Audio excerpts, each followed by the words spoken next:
Hey guys, this is a 2006 Lexus GS300 with 113k miles. As you probably know, this car has a GDI or gas drag injection. That means the fuel doesn't spray to intake valves, and I have a heavy carbon buildup on intake valves and on piston heads. This is such a nice car and I want to keep it for a long time. Therefore, sooner or later, I knew I had to clean the carbon buildup before they create bigger and more expensive problems later. So I had to first remove both upper plenum and lower intake manifolds and clean them. And I'll cover those steps in this video. As for the intake valve carbon cleaning, it's requiring more effort than I had initially thought because I have a carbon buildup that is basically baked down solid onto intake valves, and different cleaning solutions can't seem to penetrate into thick carbon buildup, so it's requiring me to repeat soaking and cleaning. And since intake valves on this car is located deeply in hard to reach location, it just adds to the difficulty. But let me not scare you too much. Yes, it's very tedious and time consuming, but it's doable at home if you have the patience. The more I clean, I've figured out a way to do it quicker now, and I'm pretty happy at how clean it's turning out. I'll have a separate video on the intake valve carbon cleaning in the near future.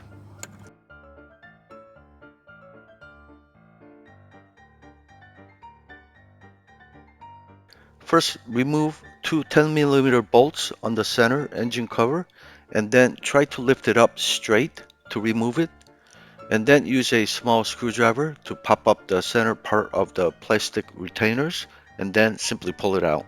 Do this to remove all three front and side engine covers. Note that Lexus plastic retainers are really good quality, so if you remove them carefully as mentioned above, you can reuse them many times. Just pop off. It's 1, 2, 3, 4. Well, there's one in the back. Don't forget that one. Pop that off. And then this is the mass airflow sensor. So you can push down here, and I was able to get it out. This is 10mm. This is also 10mm. I've already loosened those. Also remove this bolt so that wiring harness is detached from the intake air hose. This one, you can just squeeze this with hand. And I had to use a screwdriver here to kind of pry away this rubber hose here. And then if you come around here, I disconnected this. Okay, so you just push down on this section here and pull it out. Oh, by the way, please be warned that all these old connectors, they have become brittle and frail, and they are likely going to break easily. I broke a total of 6 different types of connectors while doing this work. You can always try to electric take them back on temporarily, but I don't want to do that to a nice car like this. But luckily they sell just a replacement connector housing so that you can keep your wiring intact. I have a separate video on how to locate the part numbers because they are all different even though they may look same. I'll include this video link in the descriptions. These connectors are about 10 to 15 bucks each, and just remember that buying from the Toyota dealership will be cheaper than Lexus dealers. You see this clip? Just use a small plier, long nose plier, and squeeze those two, and then you can pull it out. So this is all loose, so I should be able to pull it out now. Oh, notice here, your mass airflow sensor wiring harness. It's kind of placed into this little slot here. You got mass airflow sensor in here, so don't be dropping this and throwing around. Everything is removed for this to come out. I've already loosened this 10mm, like I said. Okay, came out. Since you have to remove the throttle body, it's a perfect opportunity to clean it thoroughly, especially the backside. I have a separate video on how to remove and clean the throttle body, so go check that out. Okay, so I just started my vacation, so I can resume working on my car. I got so many things taken apart. Hopefully I didn't lose any bolts. So I want to just quickly show you, when I was removing the the intake manifolds. I had to kind of discover what I need to remove. So I just want to show you all the things that I had to unplug here. That was from the air intake hose. That was for the throttle body. And this is the vacuum switch valve, I believe. And of course, all the ignition coils are disconnected because I got the spark plug pulled, because I'm still trying to figure out how I'm gonna clean the top of the pistons. I have a separate video on how to remove the spark plugs. The passenger side is easy, but the driver side is a bit tricky. And then if you go back here, you got a couple of hoses here are from the throttle body. And then back here, you see I had to undo that. Also, I had to undo this. I had to undo that. There's a hose that I had to undo. There's a connector. And then let's come around to this side. I had to undo this connector. And there was a piece that this here, here, here. I had to undo the bolts there. Here I had to undo this this one. Maybe I didn't need to. No, I had to do it to remove the spark plug. I don't know if I mentioned this, but there's another hose. So it's actually not too bad, but I just want to show you the amount of things that you have to remove. Oops.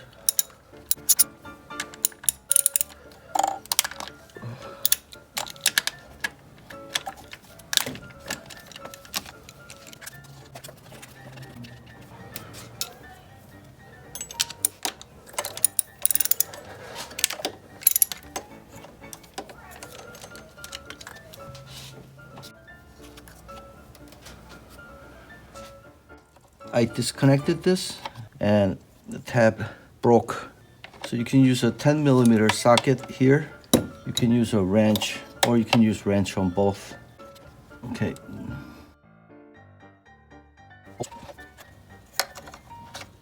Oh, that's rather long. Undo the hose here. Get it out the way. And these two 10mm, I already loosened it. This one is a little bit longer than the one I took out from the side. Actually, I'm gonna put this back in here just so that I don't get confused which bolt came out of where, because they're different length. Just take that out.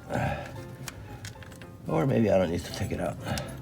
Okay, I'm gonna leave the other bolt in there, but you'll have to loosen it to kind of spin it around. I'm afraid to push down on these tabs because they've been breaking on me.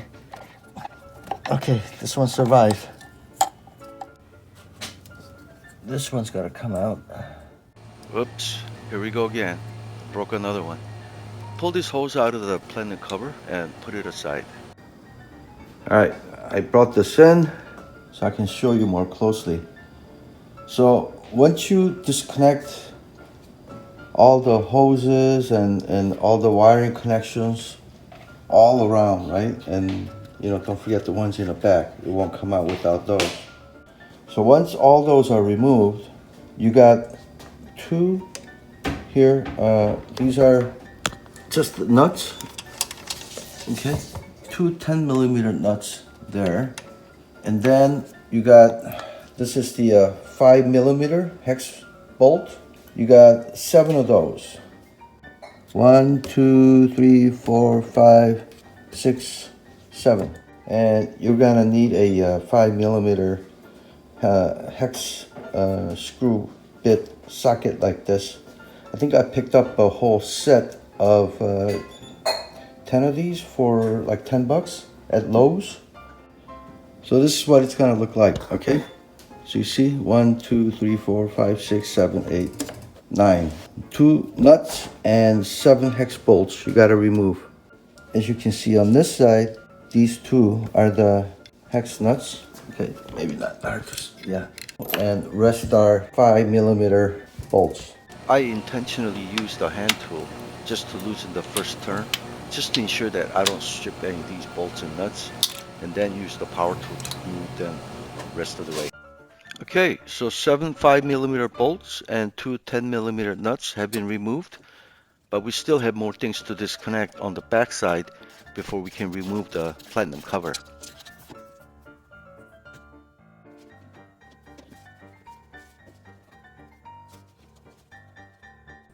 So I have this one plastic clip. I can't find the video clip of this. It's probably buried in somewhere. But anyway, I believe it came out of this one back here. Okay, and all I did was squeeze this end and then push it through. So just want to make sure, because without that upper manifold, it will not come out. Okay, so this is the back side of the plenum. Okay, and this plastic clip goes through that bracket I showed you earlier, and it should go, I believe it's this one, because I lost the video, so I'm trying to remember. I don't think it's this one. I think it was this one where it came out of. Okay, so it goes through that other bracket first and then through here. Okay, there's one more bolt, one more 12mm bolt. It's kind of hard to get the camera angle, but you see this PCV hose. It's right. Let me get my camera in there. You see, it's right there. Okay. Everything was 10mm except that one. So, you still have decent access if you use one of these wrench here. You're not gonna get a lot of room, but just get a little bit of a few turns, and then once you loosen it, right now I got it loosened, so just gonna take it out by hand. But I'm trying to be extremely careful not to drop the screw, because I don't know where it will go and how I can find it.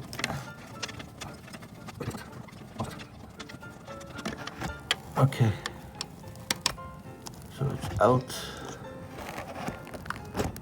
and it's right from there. It's gonna look like that. So with that out, okay, so it looks like this whole thing is ready to come off. Thought I was done, but nope, there's one more wiring harness that you have to unclip first.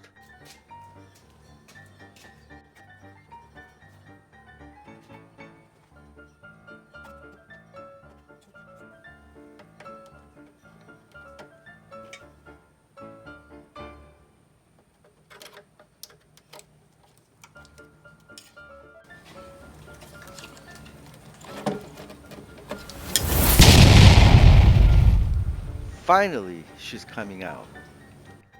Just look at all this carbon buildup that needs to be cleaned. Okay, so for the lower intake manifold, basically you have four 12mm bolts and four 12mm nuts.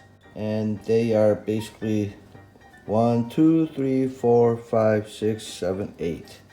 Then you have a couple of connectors here, and you have a hose here, and this is the front side of the car. After hand loosening all the bolts and nuts and busting my knuckles a couple times, I removed them using a power tool. During this entire job, you've got dozens of bolts and nuts that you'll be removing, so keep a good track of which part that they came out of, and don't get them mixed up, because even though they may be the same 10 or 12mm bolt size, some are different lengths.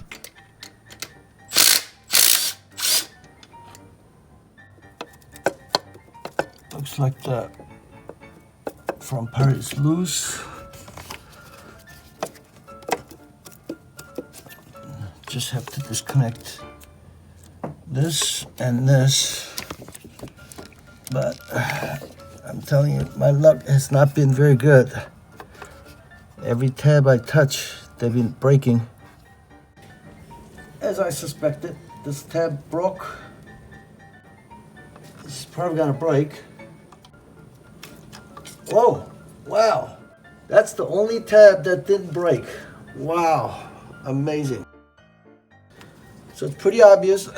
You got 4 bolts in the middle. Actually, 2 in the middle and 2 in the front, and the rest are all nuts. Let's see if this comes out. Wow, look at the back side of it. I mean, it is so heavily gunked up. This one here, it looks like almost 1/8 of an inch of carbon that's on there. This one, for some reason, is more cleaner. So in summary, technically, there weren't any major complicated challenges to remove all the parts and intake manifolds. However, what makes this not a quick work is just the number of peripheral hoses, bolts, and connectors that you have to remove to be able to remove the intake manifolds. And the fact that most of the connectors are breaking and you'll have to replace them and it'll add to the overall cost. This video is getting long, so I'll cut it here, but on my next video, I'll cover the steps I've taken to clean the carbon off of the intake manifolds and especially the intake valves. Thanks for watching, guys, and I'll see you guys soon.